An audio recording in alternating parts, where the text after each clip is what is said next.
শিশুদের ক্ষেত্রে আসলে আমাদের কী করণীয় কর্তব্য আছে এবং শিশুদের স্বধর্ম শিক্ষাটা কীভাবে আমরা করতে পারি এই বিষয়ে আমি কিছু কথা বলতে চাই। যদি এখানে কোনো প্রশ্ন থাকে আমি সেই বিষয়ে, তবে আমাকে একজনের প্রশ্ন করেছেন, একজন শিক্ষিকা, তিনি প্রশ্ন করেছেন যে ভান্তে সমাধি ও নিরুত এটার মধ্যে আসলে কোনো পার্থক্য আছে কিনা, বা নিরুত সমাপত্তি এটা কি বলা হয়।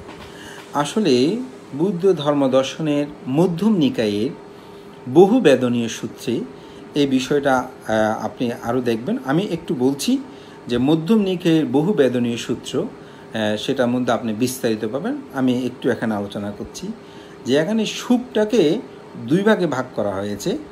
একটা হচ্ছে বেদিয়েতি সুখ, আরেকটা হচ্ছে উপশম সুখ। বেদিয়েতি সুখটা কি? পঞ্চকামগুণে আমরা যাহা ভোগ করি। যেমন আমি একটা জিনিস চোখে একটা সিনেমা দেখছি বা একটা গান সিনেমা দেখতেছি, দেখতে দেখতে বলছি ইস যে সিনেমাটা দেখতে আমার এতই ভালো লেগেছে, কি আনন্দ লেগেছে, খুব সুখ পেলাম। একটা ফুল দেখলাম, ফুলটা দেখে আহা কি সুন্দর ফুল, এই যে আপনি এটা দেখে আনন্দ উপলব্ধি করলেন, সুখ পেলেন, এটাকে বলা হয় বেদিয়েত সুখ। এই সুখটা কিন্তু ক্ষণস্থায়ী, এটা আছে কিছুক্ষণ পরে চলে যাবে। যেমন আপনি একটা গান শুনছেন, বোঝে এরকম গান আর ইতিপূর্বে আমি শুনি, কি সুন্দর গান, এই যে সুখ, এটা হচ্ছে বেদিত সুখ। আরেকটি আছে যেটা হচ্ছে নিরুত সমাপত্তি অবেদিত সুখ, যেটি বুদ্ধ যে পরিনির্বাণ শয্যায় যখন শায়িত, সে সময় তিনি যে ধ্যানের মাধ্যমে তিনি নির্বাপিত হয়েছেন, নিরুত হয়েছেন। নিরুত মানে কিন্তু নিভে যাওয়া, এটা সহজে আরও বুঝার জন্য বলতে ধ্বংস হয়ে যাওয়া, এটা আর উৎপত্তি না হওয়া, ভেঙে যাওয়া, ছিন্ন হওয়া। তো নিরুত মানে এটা আর কখনো উৎপত্তি হবে না। শিমবিচি দেখেছেন, শিমবিচি কিন্তু আপনি যখন শুকিয়ে রেখে দেবেন, এটা নিরুত হয়নি, এটা কিন্তু এটা সুপ্ত অবস্থায় আছে। কিন্তু এটা যখন আপনি মাটির মধ্যে ফেলে দিলেন, তখন সেখানে যদি আলো, বাতাস, পানি, মাটি, বায়ু এগুলো যখন পায়, তখন সে কিন্তু অঙ্কুরোদ্গমন হয়, অর্থাৎ সে নিরুত হয়নি। তো সাময়িক সেই উপকরণ পায়নি বলে সে লুপ্ত বা সুপ্তভাবে আছে।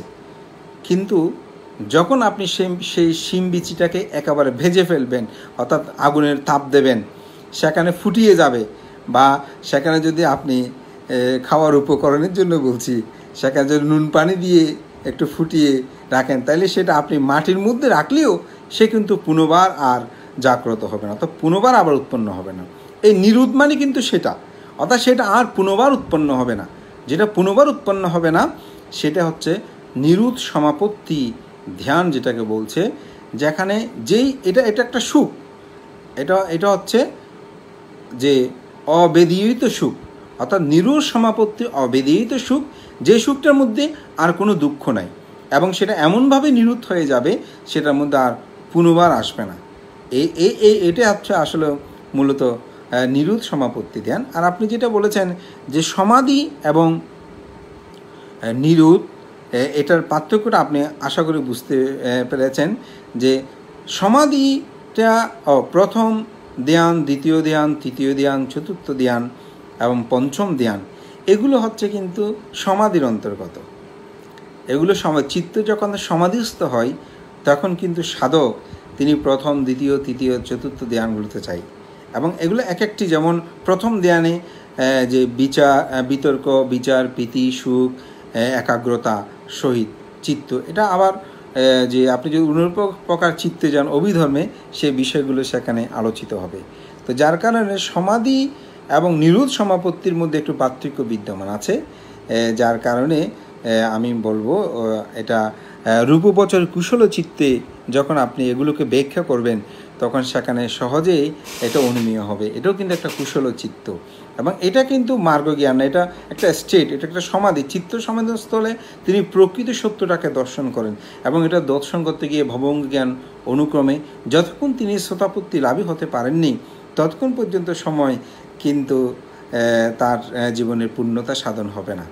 এই জন্য এই সমাধি হওয়ার পরেও কিন্তু অনেকে সেই স্থানেই থেকে যায়। এটাকে যদি বিদর্শন আমরা যেটাকে বলছি, গভীরভাবে জ্ঞান দর্শনে যদি তিনি সামনের দিকে অগ্রসর না হয়, তাহলে তার পক্ষে এটা লাভ করা সম্ভব হবে না। এজন্য বিষয়টা আশা করি আপনি উপলব্ধি করতে পেরেছেন। তো শিশুদের কীরূপে শিক্ষা দেওয়া উচিত, আমার একজন আলোকা বংশ ভিক্ষু মনে হয় সে আমাকে ইনবক্সে সেই প্রশ্নটা করেছিলেন যে শিশুদের আমরা কিভাবে শিক্ষা দিতে পারি। তো আমি আসলে মূলত শিশু শিক্ষার বিষয়টা বলবো যে আমরা শিশু কাকে বলি, আমরা এই বিষয়টা আমাদের একটু জানাটা দরকার। তো শিশু বিষয়টা আমরা আমাদের জাতীয়ভাবে বলা যায় জন্ম থেকে 18-র পূর্বকাল সময় পর্যন্ত তাদেরকে শিশু হিসাবে ধরা হয় আমাদের সরকারিগতভাবে। আবার ডাক্তাররা মনে করে যখন মাতৃগর্ভে ভ্রূণ হিসাবে তার আবির্ভাব হয় তখন থেকে কিন্তু সে শিশু এভাবে বিবিধভাবে গণনা করা হয়। তো যাই হোক, যে শিশুদেরকে ধর্মীয় শিক্ষা দেওয়ার ক্ষেত্রে প্রথম আমি বলবো ভূমিকা, এটা হচ্ছে পিতামাতা। পিতামাতাদের একটি ভূমিকা থাকা খুব দরকার, কারণ বুদ্ধ বলছেন ব্রাহ্মাতি পিতামাতারও পূর্ব আচার্যতি উচ্চারী, অর্থাৎ আমাদের পিতামাতারা হচ্ছে কিন্তু পূর্ব আচার্য, অর্থাৎ প্রথম আচার্য। আমাদের অনেকের ধারণা থাকে যে ধর্মদান শুধু ভিক্ষু সঙ্গ করে, অন্য কেউ ধর্মদান করে না। এ ধারণাটা ভুল। আমি মনে করি আমাদের মা বাবারা আমাদেরকে প্রথম ধর্মদান করেছিল। বান্ধে কীরকম? আমাদেরকে প্রথম ধর্মদান করেছিল যে তুমি চুরি করবে না, চুরি করাটা পাপ। এটা আমার মনে হয় আমার মতন আপনারা সকলেই প্রথমে পারিবারিকভাবে এই শিক্ষাটা লাভ করেছেন। তারপরে পরে পানাদি পাতা বেড়ামণি বা আদিন্না দানা বেড়ামণি শিক্ষা প্রদান, এটা বান্ধবদের কাছ থেকে পরে শুনেছে। কিন্তু ছোটোবেলায় প্রথমেই আমাদেরকে শিক্ষা দিয়েছে না চুরি করা যাবে না, চুরি করবে না। তাহলে এটা যে আমরা শিখলাম, কার থেকে শিখলাম? অবশ্যই প্রথমে পিতামাতার থেকে আমরা শিখলাম, যদি সেই পিতামাতা সচেতন হয়। আশা করি আমার সাথে সকলে একমত হবেন। সুতরাং প্রথমে আমি বলবো সদ্ধর্ম শিক্ষার ক্ষেত্রে প্রথমে পিতামাতার ভূমিকাটা কিন্তু অপরিসীম, এবং পিতামাতাকে এই শিক্ষাটা অবশ্যই দিতে হবে। আমাদের কিছুদিন আগে আমাদের একজন, আমি নাম বলছি না, আমাদের প্রখ্যাত সাংঘিক ব্যক্তিত্ব, ওদের কালকে পড়লাম, তিনি বললেন যে আমাদের মা বাবারা ধর্মশিক্ষার জন্য যেভাবে অগ্রসর হয় না, তার চেয়েও বেশি গান বাজনার জন্য তারা পাগল হয়ে যায়। যদি গান বাজনা যেভাবে শেখানোর জন্য উৎসাহিত হয়, সেখানে 5 ভাগের যদি 1 ভাগ সময়ও ধর্মীয় শিক্ষার জন্য দিত, তাহলে ছেলে মেয়েরা বিপদগামী হতো না। আসলে এই সত্যি কথা। আমি আমার বিহারে ধর্ম শিক্ষার জন্য আমি দেখি যে এখান থেকে অনেকেই আসে প্রবর্তক মোড়ে, চট্টগ্রামে প্রবর্তক মোড়ের ওখানে কি শিশু একাডেমি না কৃষি, ওখানে গান নাচ শেখানোর জন্য এখান থেকে গাড়ি ভাড়া করে বা সিএনজি ভাড়া করে বাসে করে ওখানে গিয়ে এই নাচ গান শেখাবে। কিন্তু এখানে আমার বিহারেও পাশে আরও বিহার আছে, ওখানে এখন ধর্মের শিক্ষা চালু হয়েছে, কিন্তু সেখানে নিয়ে যেতে তাদের আগ্রহবোধটা থাকে না। এখন চট্টগ্রাম বুদ্ধ বিহারে হয়েছে, আপনার ঢাকাতেও প্রায় বিহারগুলো হয়েছে। গ্রাম অঞ্চল বিহারগুলোতে ভান্তার অনেক চেষ্টা করে, যতদিন চকলেট কলা এগুলো দেয় ততদিন আসে। বিহার কমিটিগুলো আমি মনে করি এইভাবে সচেতন হলে, যাই হোক আমি ত্রুটি বলতে চাই না, তা আমি মনে করি আমরা যদি সকলে সচেতন হই, তাহলে কিন্তু এই ধর্মীয় শিক্ষার ক্ষেত্রে আমাদের করণীয় কর্তব্যগুলো আমরা সহজেই সম্পাদন করতে পারব। এবং সেজন্য আমি প্রথমেই বলবো আমাদের পিতামাতা, তাদের ভূমিকা। দ্বিতীয় হচ্ছে ধর্মীয় গুরু। আমাদের ধর্মীয় গুরুদের করণীয় কর্তব্য কিন্তু কোনো অংশে কম নয়। এই ধর্মীয় গুরুদের ক্ষেত্রে আমি প্রথমে বলবো যে অনেক সময় আমরা ছেলে মেয়েদের থেকে এত বেশি দূরত্বে থাকি, তারা একটু ভুল ত্রুটি করলে হেই হৈত করে আমরা ডাক চিৎকার করে থাকি। অনেক সময় তারা ভয়েও আর কাছে আসে না।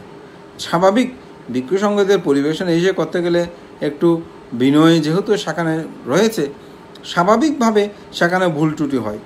এখন এগুলোর ভয়েও ছেলেগুলো আর পরিবেশন করতে ওইটা করতে ওরা আর আসে না। আমাদের তো একটা দূরত্ব সৃষ্টি হয়ে যায়, যার কারণে আমরা তাদেরকে সঠিক তথ্যটা দিতে পারি না। আমি মনে করি তাদের সাথে আমাদেরকে খুব আপন করে কথা বলাটা দরকার। ছোট ছেলে মেয়েগুলোকে তাদেরকে যে আমরা ধর্মীয় গুরু সম্মান নেব সেটা না, আমরা তাদের সাথে খুব কাছে গিয়ে কথা বলতে পারি, যে তারা তাদের সাথে কুশল বিনিময় করতে পারি। তাদের মা বাবাকে না আপনার ছেলেটাকে কিসে পড়ে, কী পড়ো, কেমন পড়ো। আর অনেক সময় দেখা যায় বিভিন্ন পড়া বিষয়ে প্রশ্ন করলে অনেক সময় ওরা পালিয়ে যায়, এই ইংরেজি এটা কী হবে, ওইটা কী হবে। আমি মনে করি ওইটা না বলে আমাদেরকে অন্তপক্ষে তাদেরকে বিশেষ করে বন্দনাগুলো আমরা বলতে পারি, যে তুমি এই বন্দনাটা বলো তো, যদি না বলে এই বন্দনাটা তুমি বলো। আমি মনে করি সেভাবে আমাদের কিছু করণীয় কর্তব্য আছে। এবং আমরা প্রত্যেক দিন বিভিন্ন জায়গায় যাই, এবং বিভিন্ন ক্ষেত্রে যাওয়ার সময় বিশেষ করে ফাঁঙে যেতে যেতে আমরা আসলে সময় দিতে পারি না। তো আমি মনে করি আমাদের দায়িত্বকেও একটু সচেতন হলে না ভান্তে, যেহেতু ধর্মীয় শিক্ষার এই দিনটা আমরা একটু সচেতন হব। এভাবে আমি মনে করি যদি আমাদের ভিক্ষু সংঘ যারা আছেন তারাও যদি সচেতন হয়, আমি মনে করি ধর্মীয় শিশুদেরকে সধর্ম শিক্ষার ক্ষেত্রে আমরা এগিয়ে নিতে পারি। এবং এটার জন্য আমাদের আন্তরিকতাটা সবচেয়ে বেশি প্রয়োজন। এবং এটা যদি থাকে, আমি মনে করি আমাদের আগামী প্রজন্মকে রক্ষা করাটা আমাদের জন্য সহজ হয়ে দাঁড়াবে। এবং সেজন্য ধর্মীয় শিক্ষার প্রয়োজন। এবং আমি বলবো প্রথমে এটা পিতামাতার, এবং দ্বিতীয় হচ্ছে ধর্মীয় গুরু, অর্থাৎ আমরা যারা ভিক্ষু সংঘ আছি আমাদেরকে অবশ্যই এগিয়ে আসতে হবে। আমি মনে করি আমাদের উচিত হবে আমাদের সেই ছেলে মেয়েদেরকে, শিশুদেরকে ধর্মীয় শিক্ষাটা দেওয়া। আমাদের পরম শ্রদ্ধেয় আনন্দমিত্র মহাতের মহোদয়, অখিল ভারতীয় সংঘনায়ক, তিনি একটি কথা বলতেন, বলে যে কোনো এই বয়বৃদ্ধ বুড়া যেগুলো আছে ওদেরকে সারাদিন ধর্ম দেশনা করাচ্ছি, কোনো যুবক তরুণ ওকে যদি আমি ধর্ম দেশনা করি সেটা বেশি লাভবান হবে, সে জীবনে সেটা প্রয়োগ করতে পারবে। আর বুড়ো কতগুলো সারা বছর এই ঘর সংসার এসে করতে করতে জীবন সেখানে শেষ, এই বৃদ্ধ বয়সে কোথায় যাবে? অষ্টশীল এগুলো নেওয়ার জন্য বিহারে পাঠিয়ে দিল, এই এখানে এসে সারাদিন এখানে দর্শনের কথা বললো কী হবে, সুতরাজ্য সূত্রের কথা বললো কী হবে, কতটুকু তার উপলব্ধি। আমি কোনো তুচ্ছ, এটা বাস্তবতা।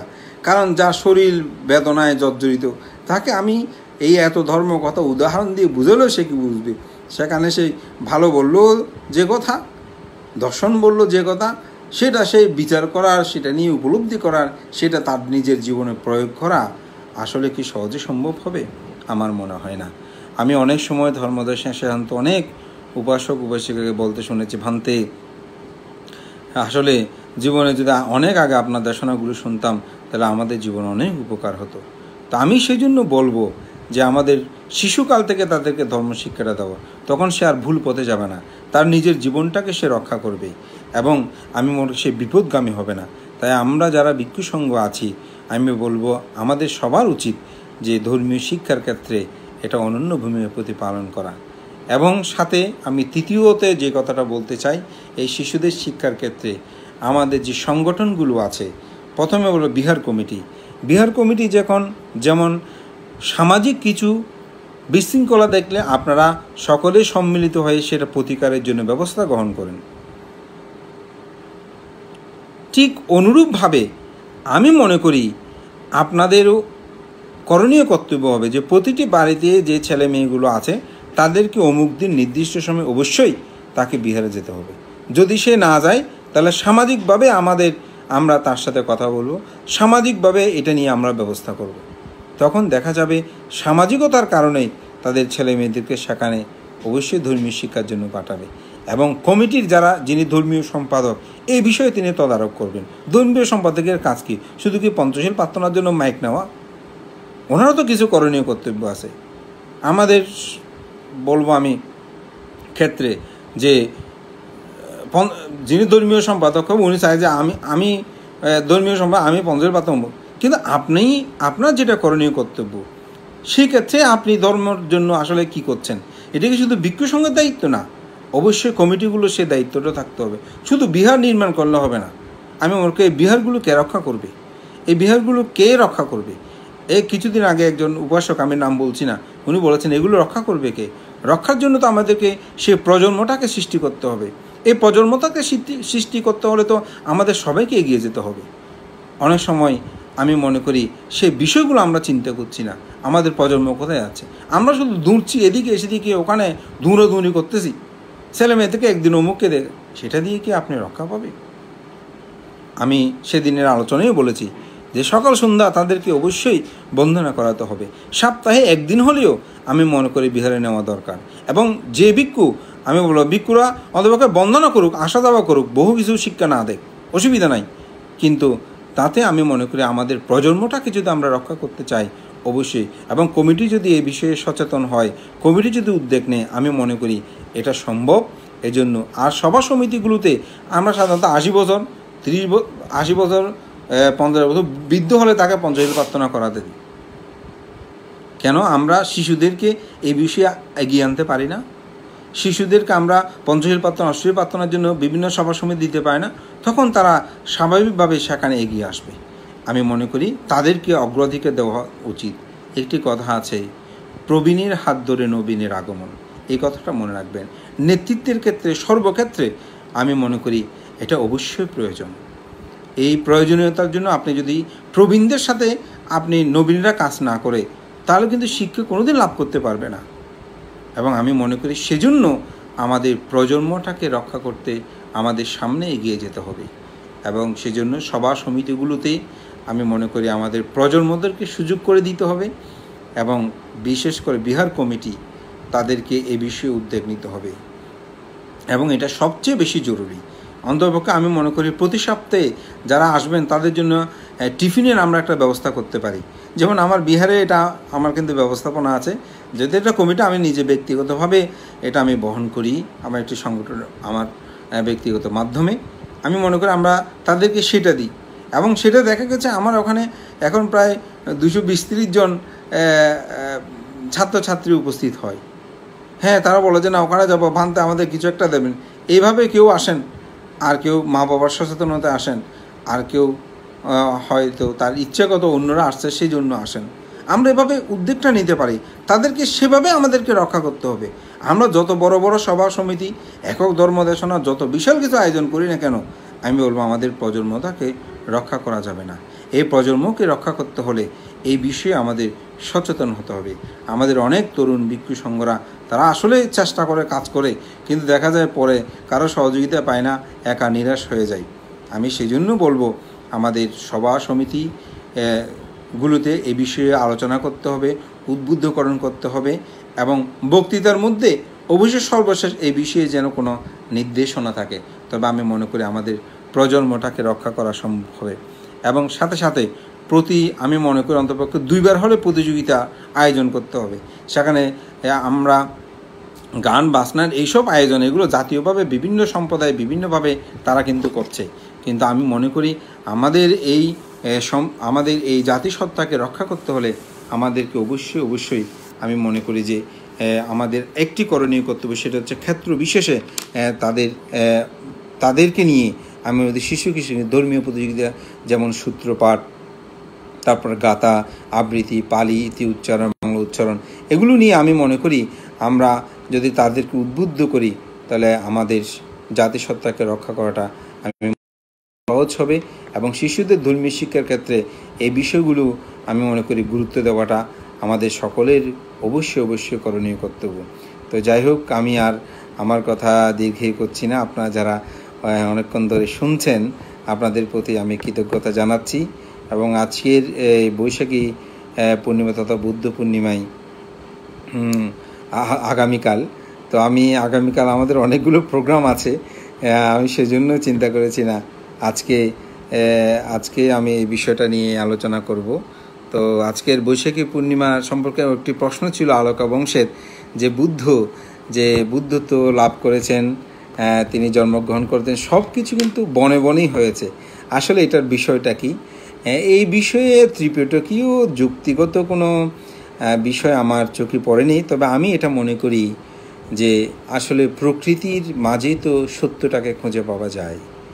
পৃথিবীতে মানুষ শান্তির খোঁজে এখনও প্রকৃতির কাছে যায়। তাই বুদ্ধ তার জীবনের সমগ্র জীবনটা তিনি গাছে গাছে প্রকৃতির সাথেই তিনি নিবিড়ভাবে কাটিয়েছেন, এবং একজন সাধক সত্য সন্ধানীও তিনি প্রকৃতি থেকে অনেক শিক্ষা লাভ করতে পারেন। যেমন একজন সাধক যখন তিনি থেকে বনান্তরে যায়, সেখানে বৃক্ষতলে বসে, তখন তিনি যে একটি বৃক্ষ শুকিয়ে ঝরে পড়ছে, এই অনিত্যতাটা তার মধ্যে উপলব্ধি হয়, তিনি সেটাকে উপলব্ধি করতে পারেন। এবং লোকালয়ে মানুষ যখন অবস্থান করে, তখন কিন্তু বিবিধ কিছু পঞ্চকামগুণ তাকে তাড়িত করে, কিন্তু যখন সে বনের মধ্যে থাকে, সেখানে বাঘ ভাল্লুক বিভিন্ন কিছু শব্দ শোনে, কিন্তু এগুলো চিত্তকে কম্পিত করতে পারে না, চিত্তের মধ্যে বিভিন্ন প্রশ্ন জাগ্রত হয় না। যার কারণে আমি মনে করি বুদ্ধ আজীবন তিনি বন থেকে বনান্তরে তিনি অতিবাহিত করেছেন। তবে একেবারে গভীর বনে তা না। বুদ্ধের ধর্ম দর্শনীয় বিহার নির্মাণের ক্ষেত্রে আমরা দেখতে পাই যে লোকালয় থেকে বলা হচ্ছে অনীত দূরে, অর্থাৎ দূরেও নয় কাছে নয়, এমন স্থানে, অর্থাৎ যেখানে লোক সমাগম সহজে যেতে পারে, আবার লোক সমাগম যেতে পারে কিন্তু সবসময় যেতে পারে না বা যাওয়াটা উচিত নয়, এরকমের স্থানেই তিনি বিহার নির্মাণের জন্য কিন্তু উৎসাহিত করেছেন, অর্থাৎ উপযুক্ততা হিসাবে সবচেয়ে বেশি ঘোষণা করেছেন। তা আমি মনে করি সেই কারণেই তথাগত বুদ্ধ তিনি আজীবন বনেই বনে বনান্তরে গেছেন, এবং এটি মানব জীবনে আমি মনে করি আমাদের অনুশীলন করা দরকার। আজকে যে করোনা ভাইরাস একটা আক্রমণ, এটা কিন্তু প্রকৃতির বিপর্যয়ের কারণে আমরা প্রকৃতি ধ্বংস করছি। আমাদের অনেক ভিক্ষু সংগ্রহ বলেন কোথায় ধ্যান করবো, একটা বন এখন খুঁজে পাওয়া যায় না। আসলে এই যে বন আমরা ধ্বংস করছি, প্রকৃতির সাথে বৈরিতা করছি, আজকে সেই প্রকৃতি আমাদেরকে আবার আক্রমণ করেছে, আমরা এখন ছিন্ন ভিন্ন হচ্ছি। এজন্য আমি মনে করি আমাদের সকলকে প্রকৃতিকে ভালোবাসা উচিত, এবং এই প্রকৃতির প্রতি আমাদের আন্তরিকতা থাকাটা উচিত, এবং এটাকে রক্ষা করা উচিত। আমি আরেকটি বিষয় বলেছিলাম যে গৃহ ত্যাগ এবং সংসার ত্যাগ। তো বুদ্ধ সংসার ত্যাগটা কখন বললেন? যখন ওই যে তিনি বুদ্ধত্ব লাভ করলেন, তখনই বললেন যে আমি জন্মান্তর ছেদন করেছি, নিরোধ করেছি। আসলে যতক্ষণ আমাদের তৃষ্ণা ক্ষয় হবে না, ততক্ষণ আপনি সংসার ত্যাগী হবেন না। সংসার ত্যাগ মানে সংসার বলতে এই ৩১ লোকভূমির মধ্যে ভ্রমণ করা। তো এই ৩১ লোকভূমির মধ্যে যদি আপনি ঘুরতে থাকেন, তাহলে তো আপনার সংসার চক্রে আপনি ঘুরলেন। এই শ্রোতাপত্তি লাভই সেটা না, যখন আপনি অনাগামী হবেন, আর গমন আসবে না, যখন অরহত হবেন, তখনই মূলত আপনি সংসার চক্রকে নিরোধ করেছেন, সংসার আপনার মধ্যে আর আবির্ভাব হবে না। এই জন্যই আসলে আমি যেটা পরে বলছিলাম, তো আলোচনা এদিকে চলে আসে, সেই জন্য আবার এটা বললাম যে আমরা গৃহ ত্যাগী, সংসার ত্যাগী সেদিন হব যেদিন আমরা মার্গ জ্ঞানে উপনীত হব। তো যাই হোক, আজকে এখানে কিছু প্রশ্ন হয়তো অগ্রিম আসলে, এখন পরে আমি তখন দেখতে পাচ্ছি না। সবাইকে আবারও শুভ বৈশাখী পূর্ণিমার শুভেচ্ছা এবং আশীর্বাদ জ্ঞাপন করছি। আপনারা যারা অনেকক্ষণ ধরে শুনছেন, আপনাদেরকে আমি ধন্যবাদ, কৃতজ্ঞতা জানাচ্ছি। আমাদের একজন উপাসক সবুজ বই তিনি বলেছেন, আজকের এই দিনে প্রশ্ন উত্তর পর্ব যদি থাকে, তাহলে পূজনীয় ভান্তে বন্দনা সহকারে প্রশ্ন, আমাদের বুদ্ধ ধর্মে অনুসারের মূল লক্ষ্য কী হওয়া উচিত? আমরা নতুন প্রজন্ম সহ সকল গৃহী সঙ্গ, ভিক্ষু সঙ্গ, শিষ্যধর্ম শিক্ষা আছে কিনা? আপনার অভিমত একান্ত জানতে চাই। হ্যাঁ, আসলে আমাদের সকলের অবশ্যই আমাদের সকলের যে চাওয়া, সেটা সম্পর্কে তো আমি বলেইছি, আমাদের মূল লক্ষ্য সেটা হচ্ছে নির্বাণ। যার কারণে আমি জন্মের একটা দুঃখকে আমি এখানে গল্প আকারে উপস্থাপনা করেছি। আপনি যতক্ষণ যতক্ষণ আপনি নির্বাণ সাক্ষাৎ করতে পারবেন না, ততক্ষণ কিন্তু আপনি দুঃখের আকরে নিমজ্জিত থাকবেন। আমাদের প্রধান লক্ষ্য হচ্ছে নির্বাণ সাক্ষাৎ করা, অর্থাৎ দুঃখ থেকে মুক্তি। কি দুঃখ? যেটা চারে আর্য সত্য। আমি সামনে হয়তো এই বিষয়গুলো নিয়ে একটা বিষয় নিয়ে আলোচনা করব। আমি প্রথমে প্রাথমিক বিষয়গুলো নিয়ে আসলে আলোচনা করতে চেয়েছি, যার কারণে আজকের বিষয়টা আমি একটা সহজ বিষয় বলবো, যে শিক্ষার ক্ষেত্রে এবং বৈশাখী পূর্ণিমা, যেহেতু এটা প্রাসঙ্গিক, আমাদের প্রজন্মদেরকে জানতে হবে। অনেকে এটা বৈশাখী পূর্ণিমা কী, এটা অনেকে জানে না। তো সেজন্য আমি মনে করি আমাদের এটা জানাটা প্রয়োজন। হ্যাঁ, আপনি যেটা বলছেন অবশ্যই নির্বাণ, চতুর্থ দুঃখ আছে, দুঃখের কারণ, দুঃখ নিরোধের উপায়, এই চারিত্র্য সত্য অবলম্বন হচ্ছে আমাদের প্রথম। এখন হয়তো আপনি বলতে পারেন, ভান্তে আমরা যে সঙ্গদান করি, আমরা বিংশতি পূজা করি, বুদ্ধ পূজা করি, এগুলো কি চতুরার্য সত্যের মধ্যে পড়ে কিনা? আমি বলবো একটা উদাহরণ দিয়ে, গাছের কাণ্ড হচ্ছে কিন্তু মূল, কার শিকড় থাকে, ডালপালা থাকে, চামড়াগুলো তার ছাল থাকে, ফুল ফল থাকে, এগুলো কিন্তু বৃক্ষ নয়। বৃক্ষের মূল কাণ্ডটাই হচ্ছে কিন্তু মূল, অর্থাৎ গাছ। কিন্তু শিকড় ছাড়া সেই কাণ্ডের অর্থাৎ মূল গাছের অস্তিত্ব আপনি রক্ষা করতে পারবেন না। ডালপালা ছাড়া সে গাছকে শোভাবর্ধন করবে না। ফুল ফল ছাড়া সে গাছের সৌন্দর্যকে আপনি উপলব্ধি করতে পারবেন না। চতুরার্য সত্য আমাদের মূল অবলম্বন হলেও শেকড়ের প্রয়োজন আছে, অর্থাৎ দানশীল ভাবনা মধ্যে যদিও আমাদের মূল ধর্ম দর্শন, তবে এই যে পূজা আর্চা এগুলোরও কিন্তু একটা প্রয়োজন আছে, কারণ এগুলোই ওই গাছের সৌন্দর্যকে সুবৃদ্ধি করে। আমরা যেমন কাপড় পরিধান করেন, বা আমরা চিবর পরে আপনার কাপড় পরিধান করেন, এগুলোর কারণ কি? লজ্জা নিবারণের জন্য। কিন্তু লজ্জা নিবারণের জন্য তো এটা কাপড়টাকে একদম চাদরের মতো করে ঝাঁপিয়ে দিলেও হয়ে যায়, কিন্তু ওখানে একটা ডিজাইন করা হয় কেন? এবং প্রতি বছর বছর এত ফ্যাশনের পরিবর্তন হয় কেন?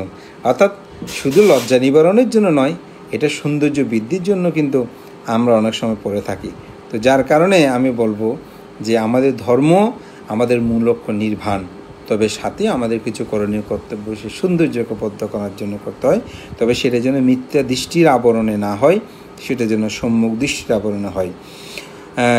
রিঘান বর্তমান পরিস্থিতিতে ঘরে বসে যেন বুদ্ধ পূর্ণিমা পালন করে সে ব্যাপারে দায়কদের দিক নির্দেশনা। অবশ্যই এটা আমরা ইতিমধ্যে আসলে জানিয়েছি, আপনি স্মরণ করে দিন, খুব ভালো হয়েছে। আমি সবাইকে আহ্বান করব যে আপনাকে প্রথমে বেঁচে থাকতে হবে, এবং বেঁচে থেকে আপনি ধর্ম করতে পারবেন, এবং বুদ্ধির আদর্শে আমরা সেটা দেখতে পাই। সুতরাং আমি মনে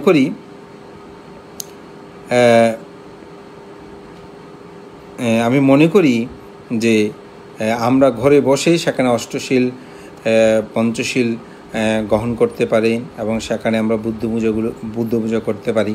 এবং আশা করি আগামীকাল আমরা নিজেরও সকালবেলা লাইভে থাকব, যাতে এখান থেকে আপনারা শিলাদি নিতে পারেন। যেহেতু এখন দেখছি অনেকেই মোটামুটি নেটের মাধ্যমেই তারা ধর্মকথা শুনছে বা ধর্ম প্রতিপালনের জন্য তারা চেষ্টা করছে।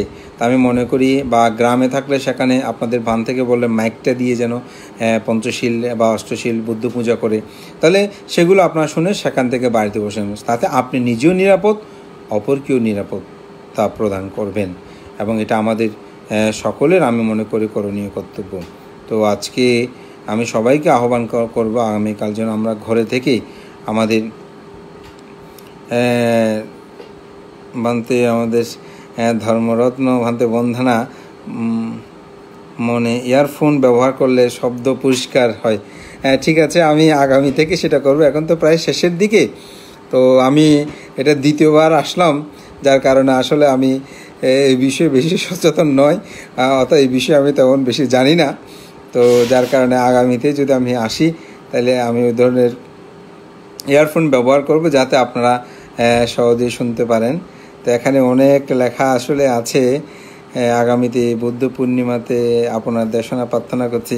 আসলে আমি দুইটা লাইভে থাকবো আগামীকাল, একটা 8টার সময় আর একটা হচ্ছে 10টার সময়। সুতরাং এটা আমার না, অন্য অনুষ্ঠান প্রোগ্রাম অন্যদের আয়োজনে। সুতরাং হয়তো সেখানে আপনারা থাকতে, পরবর্তীতে লকডাউন চলা পর্যন্ত সময় আমি 2-1 দিন পরে আসবো, আপনাদেরকে একটা বিষয় নিয়ে আলোচনা করব। তো আমি বলবো সবাই ভালো থাকবেন, সুস্থ থাকবেন। এখন আর আমি তেমন এখানে কোনো প্রশ্ন দেখতে পাচ্ছি না। আসলে প্রশ্নও আজকে তেমন করার মতন বিষয়, যেহেতু আজকে শুভ বুদ্ধ পূর্ণিমা, এবং বুদ্ধ পূর্ণিমা উপলক্ষে এখানে অনেকেই আমাকে আপনারা বন্দনা জানিয়েছেন, শুভেচ্ছা জানিয়েছেন। আমি সবার নাম বলছি না, আমি সবাইকে কৃতজ্ঞতা জানাচ্ছি আপনারা যে সংযোগ হয়েছেন, এবং সবাই শ্রবণ করে আমাকে বলবো কৃতার্থ করেছেন। আমি মনে করি এই ধর্মদানের মাধ্যমে আমার যে পুণ্যরাশি অর্জন হয়েছে, সমগ্র পুণ্যরাশি আপনাদের সকলের উদ্দেশ্যে দান করছি। এবং আপনারা সকলেই সুস্থ থাকবেন, ভালো থাকবেন। আমরা যেভাবেই প্রথমে বলবো করোনাকে ভয় পেয়েছিলাম, লকডাউনে ছিলাম, গৃহবন্দী বা বিহারবন্দী ছিলাম, কিন্তু আমরা অনেকে এখন হয়তো জীবন জীবিকার প্রয়োজনে আমরা ঘর থেকে বের হচ্ছি। তো আমি বলবো এখন বর্তমান যে পরিস্থিতি যেভাবে দেখছি এটা দিন দিন বেড়ে যাচ্ছে, এবং সেজন্য আমি মনে করি আমাদের এখন সবচেয়ে বেশি সতর্ক হওয়া প্রয়োজন। ইতিমধ্যে আজকেও রোগীর সংখ্যা প্রায় 700-এর উপরে চলে গেছে। সুতরাং আমি মনে করি আমরা চাই না কোনো কারণে বেদনা বিদূর হতে, আমরা চাই না আমাদের জ্ঞাতি স্বজন এই পৃথিবীতে এই করোনা ভাইরাসে আক্রান্তে মৃত্যুবরণ করুক, কারণ পৃথিবীতে সবাইকে মরতে হবে। কিন্তু তাই বলে আমরা অসচেতন হয়ে মরব, এটা আমরা কেউ কখনো প্রত্যাশা করি না। আমি সবার কাছে আহ্বান রাখবো, আপনারা সকলেই অবশ্যই সচেতন হবেন। আমাদের একজন উপাসিকা রিঙ্কু বড়ুয়া, তিনি শ্রদ্ধেয় ভান্তে বুদ্ধমত অবিদ্যায় ভবচক্রের মূল। হ্যাঁ, অবশ্যই অবিদ্যায় ভবচক্রের মূল। আমি তো প্রতি সমুৎপাদে এটা প্রথমেই বলেছি, অবিদ্যা পাশ্চায়া সাংকারা, অবিদ্যা হইতে সংস্কার এগুলো উৎপন্ন হয়। ভবচক্র সংক্ষিপ্ত করতে পারি এবং সম্ভব কিনা, অবশ্যই আপনি যত তৃষ্ণা ক্ষয় করবেন, আপনি সংসার জীবন আমরা কতটুকু বিদ্যা চর্চার দ্বারা এ থেকে সম্পূর্ণ না হলেও আপনি সম্পূর্ণ হতে পারবেন। আমাদের অনেকে এটা ধারণা থাকে আমরা সংসারে থাকলে কি মুক্তি লাভ করব, অবশ্যই করতে পারবেন। বুদ্ধের সময়কার আমরা সেরকম অনেক কিছু অনেক উপাসককে দেখতে পাই। শুধু তা নয়, আপনার রাজেন্দ্র মুর্শিদের নাম শুনেছেন, আমাদের পরম শ্রদ্ধেয় আর্য শ্রাবক জ্ঞানেশ্বর মস্তবীরের কিন্তু তিনি বিদর্শন গুরু ছিলেন। কেন? তিনি তো গৃহ জীবনে থাকতেই সেখান থেকে মুক্তি লাভ করেছেন। আমি একটা ছোট্ট উদাহরণ, আসলে প্রশ্ন করলেই অনেকগুলো কথা বলা যায়। আপনারা জানেন রাজা মিলন্ধ যখন ভিক্ষু নাগসেনের কাছে তর্ক যুদ্ধ হয়, তখন শেষান্তে তিনি একটি খুব সুন্দর কথা বলেছিলেন যে, ভান্তে নাগসেন, বাঘকে সোনার কাছায় বন্দি করে রাখলেও বাঘের মুখ রয়েছে বহির্মুখী। অর্থাৎ একটা বাঘকে যদি আপনি সোনার খাঁচার মধ্যে বন্দি করে রাখেন, দেখবেন তার মুখ থাকবে বহির্মুখী। কখন সেখান থেকে বের হবে?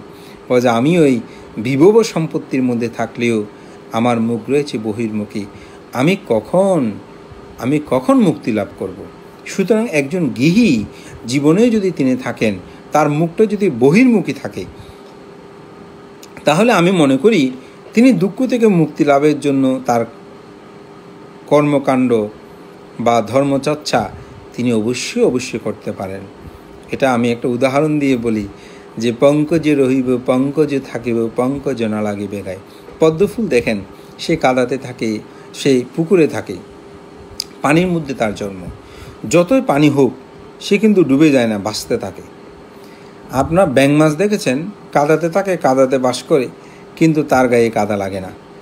ঠিক অনুরূপভাবে আমি বলবো,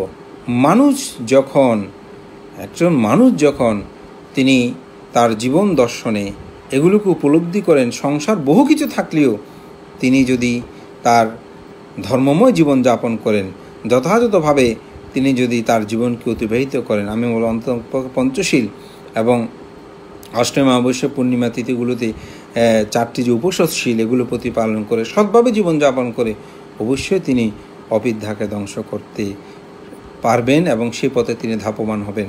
এবং জীবনে কিছু করণীয় কর্তব্য অন্তপক্ষে আমি বলবো, প্রায় আমি উপাসকে বলি, আপনারা 10 দিনের জন্য একটা ভাবনা কোর্স করবেন, যে কোনো জায়গায় যেখানে করেন, আমি কোনো নির্দিষ্ট করে বলবো না, আপনি 7টা গ্রহণ করে নেবেন এবং সেটা নিয়ে আপনি চর্চা করবেন, এবং তাতে দেখবেন অবশ্যই আপনার জীবনে এটা অন্তপক্ষে 1 ঘন্টা আপনি ভাবনা করেন, আপনার জীবনের অনেক পরিবর্তন হবে। আমার এখনও মনে আছে আমার জীবনে, আমি কিন্তু একজন যদি গৃহীও বলে, আমি অনেক সময় গৃহী থেকে অনেক শিক্ষা গ্রহণ করি। আমার একবার আমি বদ্রাট থেকে আসছিলাম, তো একজন উপাসক, আমি ওনার বাড়ি হচ্ছে বাগুয়ান, ডক্টর শরণাঙ্কর, উনি প্রয়াত হয়েছে। আমাদের ওনার বাড়ি বাগুয়ান ছিল, আমাদের বনভান্তের ওখানে উনি ছিলেন। আমাদের সদ্য উপসংগ্রাস সদ্য ধর্মপ্রিয় ভান্তের উনি শিষ্য ছিলেন। ওনার ভাই, ওনার নামটা অচিন্ত না কি, আমি ঠিক মনে পড়ছে না। তো উনি বদ্রাট, আমি দাঁড়িয়েছি, 22 সিঙ্গেল আসবো, উনি আমাকে দেখেই গাড়ি আমি বলছি ভান্তে কোথায় যাবেন? তো আমি বললাম আমি বিহারে যাব। ভান্তে কোথায়? আমি চাঁদগাঁওতে থাকি। ও আচ্ছা আচ্ছা ভান্তে, আসেন আসেন। আমি বললাম যে না উপাসক, বলে যে না আমি এখানে যাব, আপনি চলে যাবেন, এখানে তো গাড়ি পাওয়া যাবে না, আপনি উঠুন। তো উঠলেন। তো ড্রাইভারকে জিজ্ঞাসা করে আমার ভাড়াটা পুরো তিনি দিয়ে দিলেন। তো বলছে ভান্তে একটা ছোট্ট কথা বলি, যে আপনি কি প্রতিদিন ধ্যান করেন? তা আমি বললাম যে না, আমি সবসময় আসলে করতে পারি না, ফাঙে এসে এদিকে যাই। বর্ধমানতে আমার একটা অনুরোধ, আমি দায়ক হিসেবে বলছি, আপনি প্রতিদিন 1 ঘন্টা আপনি ধ্যান করবেন। তো এই কথা বলতে বলতে জানেন বদরার মোড় থেকে আপনার চাঁদগাঁও আবাসিক দূরত্বটা বেশি নয়, চলে আসলো। বর্ধমানতে ক্ষমা করবেন, ও খুব বিনয়ী সাহেব তিনি আমাকে বললেন, বর্ধমানতে আমি এই কথাটা বলেছি, আপনি কিছু মনে করবেন না। তো তিনি নেমে গেলেন। তো আমি তার এই বাক্যটা প্রায় বলা যায় আজ থেকে 16 বছর আগে হবে হয়তো, আমার ঠিক মনে পড়ছে না, কিন্তু আজ অবধি আমি যতটুকু পারি ওনার এই আহ্বানটা, অনুরোধটা আমি বলবো আমার জীবনে আমি অতিবাহিত করার চেষ্টা করি, বেশিক্ষণ না হোক, কিন্তু এটা এই যে প্রচেষ্টা, তো আমার মনে হয়েছে উনিও এটা চেষ্টাটা করেন। তো আমি মনে করি একজন গৃহী সে যদি তার জীবনে অন্ততপক্ষে সে 1 ঘন্টা না হোক 10 মিনিট করে, তাহলে 30 দিন যদি আপনি হিসাব করেন, তাহলে 30 ঘন্টা মানে 24 ঘন্টা একদিন, তাহলে আপনি একদিন ধ্যান করে ফেলেছেন, এবং একদিন আরও ওইদিকে 6 ঘন্টা। তাহলে একটা মানুষ 10 মিনিটে যদি ধ্যান করে, তাহলে দেখেন তার চিত্ত, অনেকে হয়তো বলতে হবে ভান্তে 10 মিনিট ধ্যানে কী হবে? আমি বলবো সেটা সংস্কার হবে, চিত্ত শান্ত হবে, এবং মানসিক অবিদ্যা ধ্বংসের জন্য আসলে ধ্যানের কোনো বিকল্প নেই। এই জন্য আমি বলি উপাসক, আপনার গৃহী জীবনে থাকলেও আমি মনে করি আপনারা সকলেই স্ব অবস্থান থেকে সেটা করতে পারেন। আমার অত্যন্ত প্রিয় ভাজন সত্যসন্ধানী বুদ্ধিরত্ন ভিক্ষু ভান্তে যুগোপযোগী আয়োজনে সত্যি মঙ্গলজনক চেষ্টা করি। আসলে এই বিষয়গুলো আমি আমাদের আমেরিকা থেকে আমার অত্যন্ত প্রিয় ভাজন, অত্যন্ত ধার্মিক উপাসক প্রবীর মিত্র বড়ুয়া, তিনি আমাকে বন্দনা দেন, আমাকে পুণ্যদান করছি, আপনাদের নিরোগ দীর্ঘায়ু কামনা করছি। অনেকগুলো বিষয় এখানে আলোচনা হয়েছে। বন্দনা আপনার বিহারে মাসে 2 বার হলেও শুক্রবারে ক্লাস নেওয়া যায় কি না, যাদের বৃহস্পতিবারে ক্লাসে সমস্যা হয়, অবশ্যই আমি আমাদের সুমিত্রা চৌধুরী বসিকা বলেছেন, আসলে 2 দিন অবশ্যই নিতে পারি, কিন্তু আপনারা যদি আসেন আমার কোনো তাতে কৃপণতা নেই। আমি প্রায় সময় মনে করি আমরা সারাদিন বিভিন্ন জায়গায় গিয়ে যে ধর্মদর্শনাগুলো করি, এর চেয়েও আমি মনে করি যে এটা আমার ধারণা, ওটা অন্য কেউ হয়তো ভিন্ন মত পোষণ করতে পারেন, যে ছেলে মেয়েদেরকে যেদিন 1 ঘন্টা 10 মিনিট 15 মিনিট ধর্মশিক্ষাটা দিই, আমার মনে হয় ওটার চেয়ে এটা বেশি ভিত্তি। কারণ তাদের মধ্যে যে পরিবর্তন, তাদের মধ্যে যে, আমি এক সময় যখন চাঁদগাঁও আসি, আমি রাস্তা দিয়ে বের হলে, যেটা সত্যি কথা, দেখা বানতে হরদন্দে মানে সবাই এরকম বলতো, কিন্তু আজ আমি বলবো আমাদের এত পরিবর্তন, বের বানতে বন্দনা, এরপর অন্য কথা, বন্দনা শব্দটা ছোট শিশু থেকে শুরু করে যে কোনো কেউ বন্দনা বলেই ভিক্ষু সংঘদেরকে সম্মান শ্রদ্ধা করে। এই যে এটা একটা বিশাল পরিবর্তন, আমি এটা মনে করি ধর্ম শিক্ষার কারণে, এবং ভিক্ষু সংঘ দেখলে এক পাশ হয়ে যাওয়া অনেকগুলো পরিবর্তন আমরা দেখতে পাই।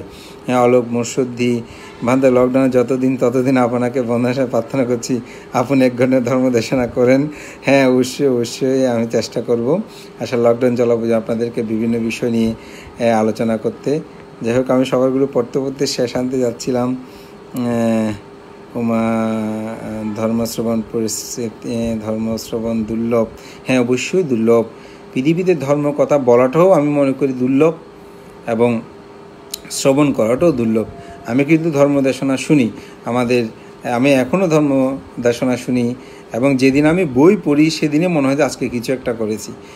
এবং এটা আমি মনে করি আমাদের অবশ্যই উচিত যেন আমরা ধর্মের কথা শুনি। অনেক আমার শুভানুধ্যায়ী পরিচিত অপরিচিত হোক, সকলেই যে আজকে এখানে ধর্ম শ্রবণ করার জন্য আমাদের এই আধুনিক প্রযুক্তির যুগে হলো ফেসবুকের মাধ্যমে আমি খুবই প্রীত আনন্দ অনুভব করছি।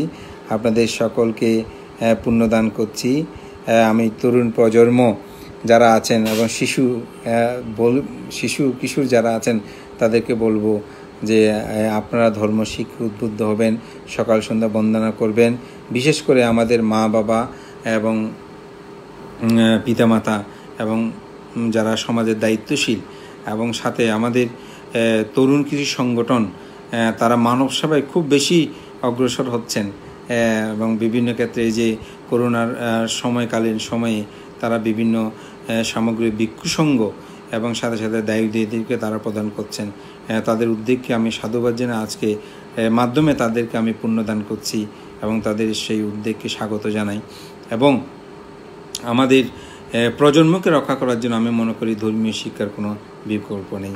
মাননীয় ভিক্ষু সংঘের প্রতি বিনম্র শ্রদ্ধা বন্দনা এবং উপাসক উপাসিকা আপনাদের সকলকে আবারও শুভ বুদ্ধ পূর্ণিমার মৈত্রীময় শুভেচ্ছা আশীর্বাদ পুণ্যদান করে আমার নাতিদীর্ঘ ধর্ম আলোচনা এখানে শেষ করছি। জগতের সকল প্রাণী সুখী হোক, সকলে করুণামুক্ত হোক, সকলেই নিরাপদ থাকুক, সকলেই যেন সুখে শান্তিতে তাদের মানব জীবনকে সার্থক করতে পারে।